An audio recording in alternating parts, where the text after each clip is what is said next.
Jadi Al-Imam Al-Mahdi pergerakannya sabar. Dia banyak sabarnya, Pak. Sabar. Innallaha ma'as-sabir. Allah bersama orang sabar. Berarti kalau dibalik, Allah tidak merestui, tidak membersamai orang yang tidak sabar. Walaupun dia bawa takbir, walaupun dia pakai pakaian-pakaian Islami, kata dia, tapi tidak sabar, Allah tidak bersama mereka.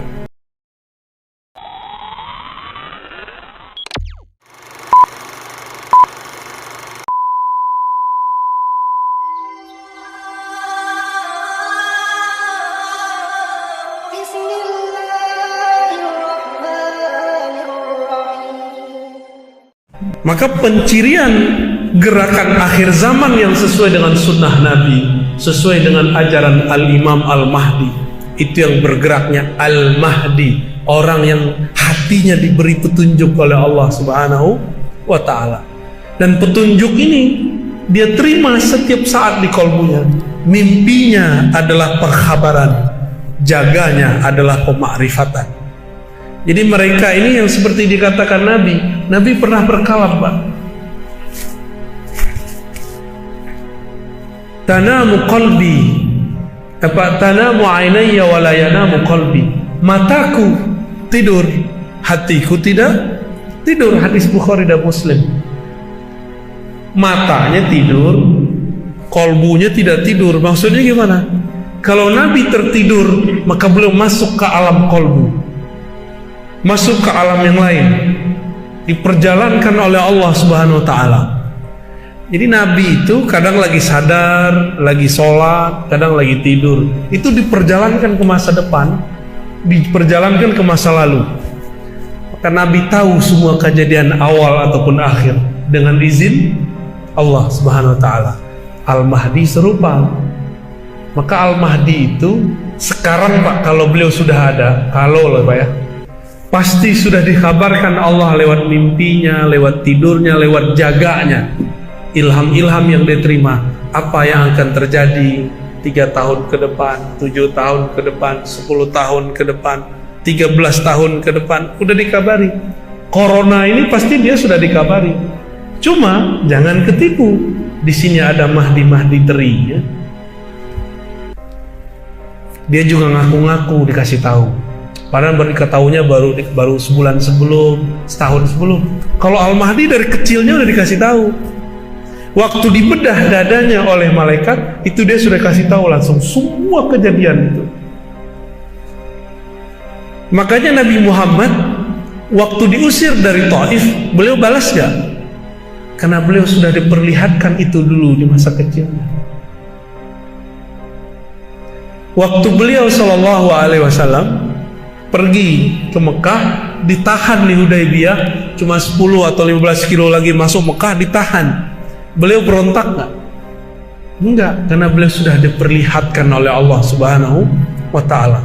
Maka gerakan Al-Mahdi itu bukan gelosok-gelosok, bukan gerakan emosional, gerakannya penuh ketenangan, santai, tapi ada kemantapan dalam keyakinan, kuat dalam mental. Bangun mental kuat aja udah susah orang hari ini, ya. Tanya aja para ustadz itu takutnya bukan sama istri, Pak, sama jamaah. Cuma kalau ketemu canda-candanya takut sama istri, mau jadi wali, takut sama istri, itu candanya ustadz tuh. Tapi takutnya para dai itu sama jamaahnya. Takut apa? Takut ditinggal jamaah. Itu mental ustadz tuh harus dibanting gitu. Yang harus takut jamaah sama ustadz atau ustadz sama jamaah? Jamaah yang takut ditinggal ustadznya, jangan ustadz takut ditinggal jamaahnya. Salat suruhnya ntar aja, Pak, ya. Ngaji lebih afdol atau salat suruh? Serius? Wah, antum lolos. Ngaji satu bab sama dengan salat 100 rakaat atau 1000 rakaat. Cuma orang nggak ngerti, dia kejar tuh yang 2 rakaat, ya. Antum nggak sholat suruh pun habis ini nggak apa-apa, Pak. Udah sama kayak 100 rakaat, udah sama kayak 1000 rakaat. Maka jangan heran nih para ustadz kadang-kadang kalau udah selesai syuruk dia langsung pergi, karena keberkahan 1100 rakaat udah di tangannya. Kok bisa? Sholat 2 rakaat pasti ikhlas nggak? Bisa riya? Bisa riya. Tapi antum kalau ngaji pasti sahih qalbunya. Dari tadi sadar nggak kakinya kesemutan? Nggak kesemutan. Hebat nggak tuh? Coba wiridan zikir, kita kasih wirid 500 aja. Baru 1 putar tasbih lama amat ini. Emang nggak ada zikir lebih gampang, enggak? Tapi kalau ngaji Pak nggak ada, tahu-tahu udah syuruh ya. Karena kajiannya pendek sekali, kita pindah topik langsung ke Dajjal, ya. Jadi Imam Mahdi, clue-nya tadi, dia bergerak dengan hidayah dari Allah, bukan tebak-tebakan, bukan emosi, bukan pakai ro'yu, bukan pakai kendaraan partai politik, Pak. Maka nggak ada gerakan kemahdian itu anti politik, anti negara, berontak tuh nggak ada. Gerakan Al-Mahdi itu tidak ada menghancurkan satu negara, nggak ada. Nanti negara udah hancur semua baru dia muncul, itu di hadisnya. Idza muliat al-ardu jauran, kalau bumi sudah dipenuhi oleh jauran wa zulman, kezoliman, sehingga negara hanya tinggal namanya, batas-batasnya sudah tiada. Di saat itulah Allah izinkan Al-Mahdi muncul.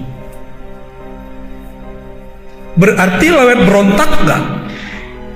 Maka sekarang jika ada pergerakan memberontak kepada negaranya, itu bukan panji-panji Imam Mahdi. Walaupun di situ ada tentara 313. Itu cuma nama 313. Ya, paham maksudnya? Udah mulai paham? Ya. Dia sebut tentaranya 313, tapi dia berontak kepada negara yang sah. Walaupun kita pro sama kelompok ini, tapi itu bukan gerakan Al-Mahdiyin. Kenapa? Gerakan Al-Mahdiyin tidak pernah berontak. Nabi pernah berontak gak di waktu di Mekah? Nabi waktu di Madinah pernah menghancurkan Mekah gak? Dihadang, dilarang masuk Mekah, itu pun Nabi ngalah. Maka gerakan Al-Mahdi itu banyak ngalahnya. Sampai datang saatnya terjadilah Futuh Makkah. Dibuka Makkah tanpa perang. Disitulah nanti terjadi Bai'at Kubra, Bai'at besar-besaran. Gak tahu tahun kapan, Pak. Tapi Imam Mahdian sudah dikasih tanggal, sudah dikasih tahun sama dia. Ada yang ngasih 28, ada yang ngasih 27. Ya salah. Enggak, itu enggak sah, itu batil semua tuh. Ini Allah sudah rahasiakan, masa kita klik-klik gitu ya? Serahkan rahasia itu kepada Allah. Gerakan mereka itu gerakan anti agama, Pak. Semua agama dia musuhi. Jadi gerakan-gerakan yang kita sebut Juyushud Dajjal, tentara-tentara Dajjal itu. Dajjal itu artinya apa? Apa arti Dajjal? Raja dusta. Raja dusta artinya. Akhirnya kita nggak bisa ngapa-ngapain lagi, terpaksa ngikutin sistem mereka. Udah ikutin aja, Pak. Ikutin aja tanggal mainnya. Nabi Muhammad kan sering ngalah, makanya saya ngalah. Jadi Al-Imam Al-Mahdi pergerakannya sabar, dia banyak sabarnya, Pak. Sabar. Innallaha ma'assa, Allah bersama orang sabar. Berarti kalau dibalik, Allah tidak merestui, tidak membersamai orang yang tidak sabar. Walaupun dia bawa takbir, walaupun dia pakai pakaian-pakaian Islami, kata dia, tapi tidak sabar, Allah tidak bersama mereka. Di hadis Abu Daud dikatakan bahwa ada keturunan Rasulullah nanti yang ngakunya salah. Dia bukan Mahdi, dia ngaku Mahdi. Pakai ngaku di YouTube lagi ya. Masa Imam Mahdi ngaku di YouTube? Ini bagian ilmu akhir zaman. Nabi mengatakan di akhir zaman nanti yang akan jadi khalifah itu siapa? Orang yang ismuhu yuwati usmi, yang namanya berkesesuaian dengan namaku. Nama dalam bahasa Arab ismun, beda dengan nama dalam bahasa Indonesia.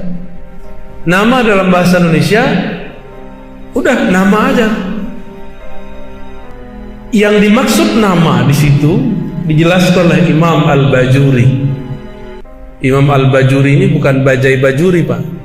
Bajuri ini ulama Mesir, Syekh Ibrahim Al-Bajuri Al-Misri.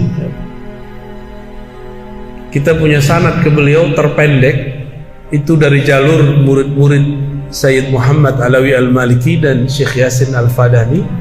Punya murid umurnya ratusan tahun, namanya Al-Aquri. Al-Aquri langsung belajar kepada Ibrahim Al-Bajuri.